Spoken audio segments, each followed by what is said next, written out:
Exciting day, huh? It is. A lot of energy out there. People are in line voting is just what we want to see. What do you make of the early voting turnout, both in terms of what we've seen and what it means for today? I mean, obviously, most of the vote has been cast beforehand. Yeah, it just shows you the energy. What we've seen in our early voting numbers here in a midterm, which is unheard of, is so many more Democrats have come out. There's a lot of energy out there, not only here in Clark County, but Washoe County. There's almost a 2,000 voter lead for Democrats over Republicans, which never, ever have I ever seen that. I don't think we've ever seen that in this state. Just shows you the energy. People are coming out. They're making their votes count, and that's good. And that's why I'm excited about today to see the numbers. Any predictions?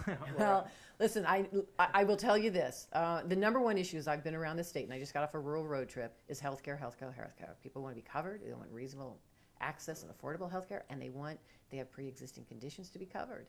And I will tell you right now, in the U.S. Senate, there's two people that have totally opposite views on that. And one of them is Jackie Rosen, who is fighting to make sure people are covered.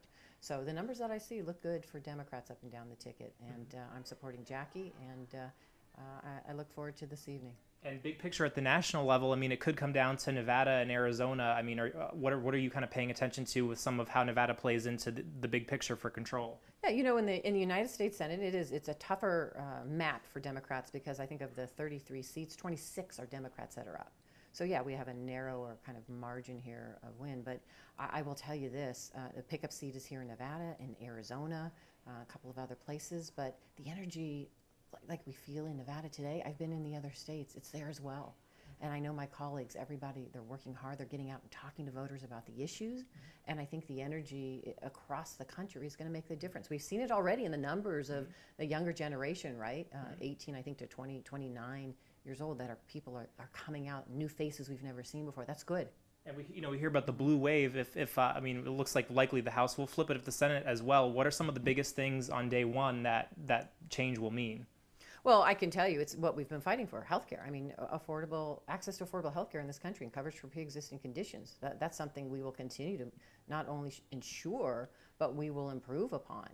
Right now, the Republicans, Mitch McConnell has said they're going to go back and try to repeal the Affordable Care Act. And, you know, in Nevada, we've benefited from the Affordable Care Act. Over 400,000 Nevadans have health care because of it. So many people have covered. Our rural communities have access now.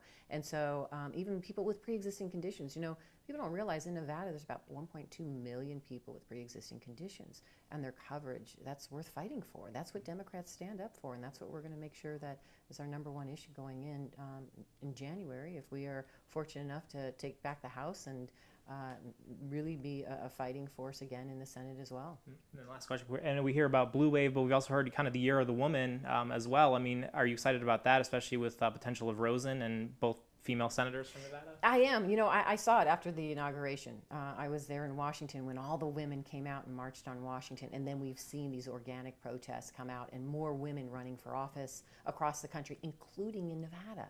I was out canvassing yesterday with some of our female Assembly and Senate candidates. And Nevada has, for the first time, if we are successful, a majority of our legislature will be women if we're successful today. That's unique to anywhere in the country. We'd be the first. So that just shows you there's a lot of energy. Women are paying attention, and they're coming out, and they're making their voices heard through their votes. What is it about Nevada that makes that possible? Just the fact that we're a smaller state, it's easier to run maybe and easier to pick up support? No, I think it's just women are coming out. People are coming out. First-time faces that I've never seen before saying, okay, I can't sit on the sidelines anymore.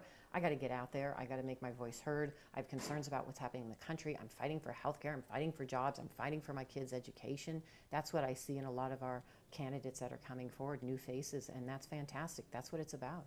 Awesome, Senator. Anything else you want to throw in there before you? Thank you. Yes. Thank you so much. Thank you so much. Absolutely.